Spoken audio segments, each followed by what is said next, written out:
Hello everyone and welcome back to another episode of CSGO News. It is super late right now, but you know what? CSGO News never sleeps, so let's get right into the news. Our first story today does come from Olofmeister. He came out on Twitter and finally came out with this tweet and said he had a big announcement coming out last Thursday, and it finally came out. Now, a few of us expected it to be a sponsorship deal. A few of us thought it was going to be a documentary. It turns out it was the first one. It was a big sponsorship deal with a company by the name of Darken. Now, I was kind of disappointed, and honestly, I was really disappointed because we all thought it was going to be this huge thing.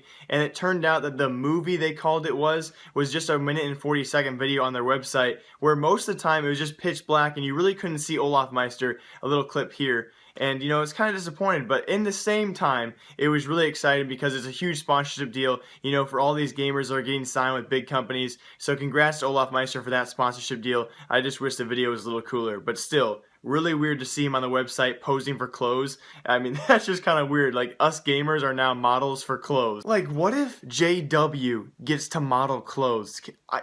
Yes. Speaking of models...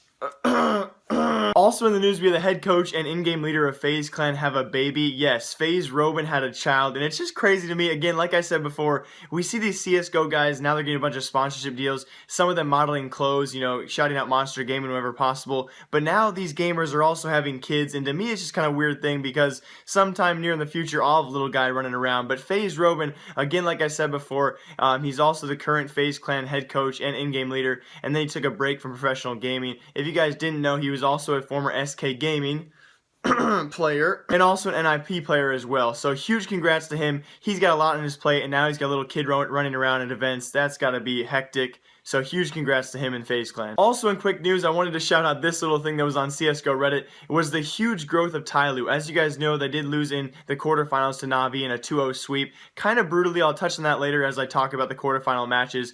But the rise of Tyloo Twitter page and their social media following just after beating Luminosity Gaming was quite drastic. You know, these guys weren't known before this tournament at DreamHack Malmo. They had a couple hundred followers on Twitter, and right after, just, you know, a couple hours after they beat LG, they had over 10,000 followers on Twitter. And I think this is actually a cool thing. You know, a lot of people saying, oh my gosh, they're fanboying so hard.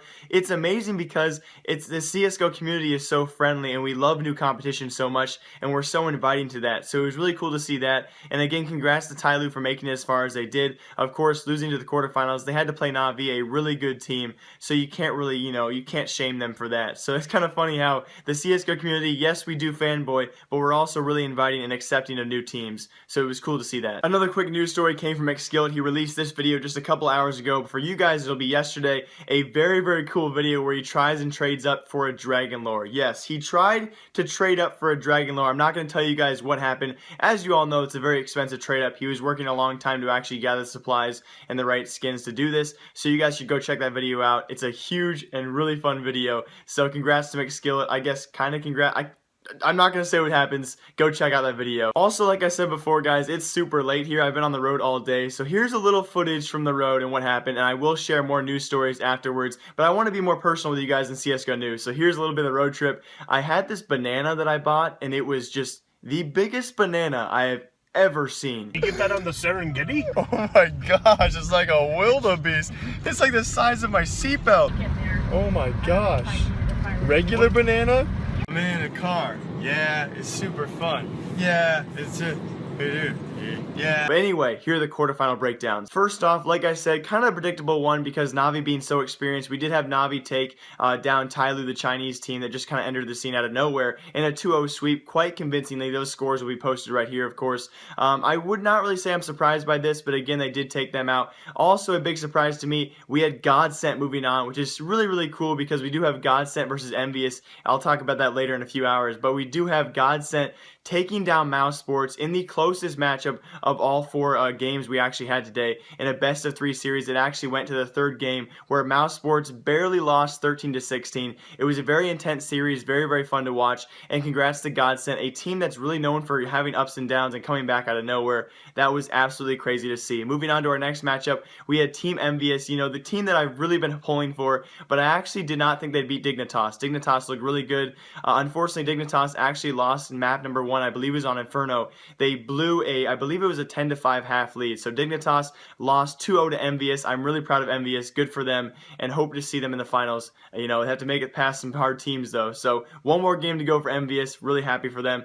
Also, in the last game, another surprise, but I kind of called it, you know, not really a big surprise, I guess you could say. We had NIP versus Virtus Pro. Virtus Pro, a team that, of course, a couple months ago you'd say, oh, they would dominate NIP, but things really changed fast in the CSGO scene, so I did actually get this prediction right. NIP beat Virtus Pro in a 2-0 series, again, quite handedly, and again, like we knew beforehand, Virtus Pro was really struggling before. They lost to Dignitas 2-0, they lost to SK Gaming 2-0, so we kind of predicted that, and again, it wasn't a huge call, so I did get 2 of those 4 right. I'm really glad Godsent and Envious actually upset my predictions, and they'll also be moving on. So we have some great matchups for the semifinals, and it is, what time is it right now? It's super late. It is 2:25. I'm sorry for the flower background. This is my mom's phone. I knew she'd leave it on the kitchen table. So it's 2:25 in the morning.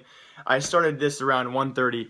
Yeah, it's way past Jake's bedtime. Yawn! Sleep. Hope y'all enjoyed that CSGO news intermission. It was kind of not really long for me and not really long for you, hopefully, either. Just kind of a blink of an eye kind of thing. We had the semifinal matches actually occur, and of course, Team NAVI continuing to look really, really good in this series, and throughout the whole tournament, actually. They will be facing off against NIP in the finals. Now, Team NAVI actually rolled through Team Envious 16-7 to 16-2, a 2-0 sweep in that best-of-3 series. So again, like Thorn says here, I think NAVI will definitely stop NIP. They're looking absolutely amazing. Good for them. Again, also though, good for Team Envious. They had a downward slope heading into the tournament, not really having any major wins in any tournaments or LAN events. So Team Envious having this semifinal run is definitely a good thing for the team, and I wish the best of luck for them in the future. Also, in that NIP versus Godsent match, it went to the 3rd map on Mirage.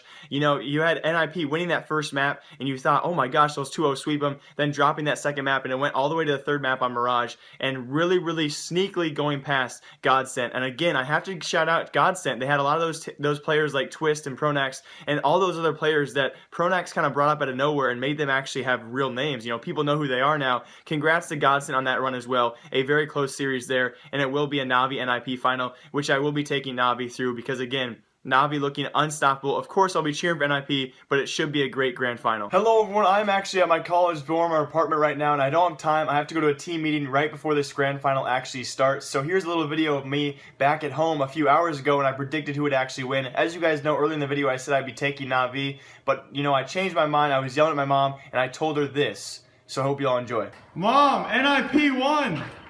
Is that cool?